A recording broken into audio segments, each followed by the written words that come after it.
আরও একটি নতুন দিনে আপনাদের সবাইকে স্বাগত। দেখতেই পাচ্ছেন দইটা একটা কাপড়ের মধ্যে আমি এইভাবে রেখে সারা রাত রেফ্রিজারেটরে রেখে দিয়েছিলাম, যাতে দই থেকে সমস্ত জলটা বেরিয়ে যায়। আর এখানে আমি বিট লবণ আর গোলমরিচ দইয়ের সাথে মাখিয়ে নিয়েছি। বাড়িতে যা যা সবজি ছিল, গাজর, ক্যাপসিকাম, বিনস, টমেটো, আর দিয়েছিলাম এখানে সুইট কর্ন আর পেঁয়াজ কুচি, কাঁচা লঙ্কা কুচি আর ধনেপাতা কুচি, সমস্তটা এই দইয়ের মধ্যে কিন্তু ভালোভাবে মিশিয়ে নিয়েছি।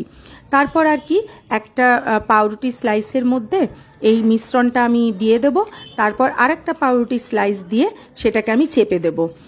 আর এখানে ধনেপাতা আর পুদিনা পাতার যে চাটনিটা করেছি, সেটা ধনেপাতা, পুদিনা পাতা, আদা, কাঁচা লঙ্কা আর একটু লেবুর রস দিয়ে করেছিলাম। তারপরে একটা ফ্রাইং প্যানে অল্প ঘি দিয়ে, হ্যাঁ এটা আপনারা বাটারে করতে পারেন, কিন্তু ঘিয়ের সাথে কিন্তু এই কারি পাতা আর সর্ষের ফোড়নটা দারুণ যায়।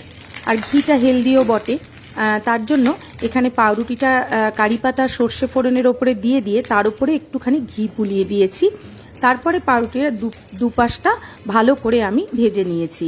ব্যাস তৈরি হয়ে গিয়েছে দুর্দান্ত স্বাদের দহি টোস্ট বা দই টোস্ট, যেটাই আপনারা বলবেন।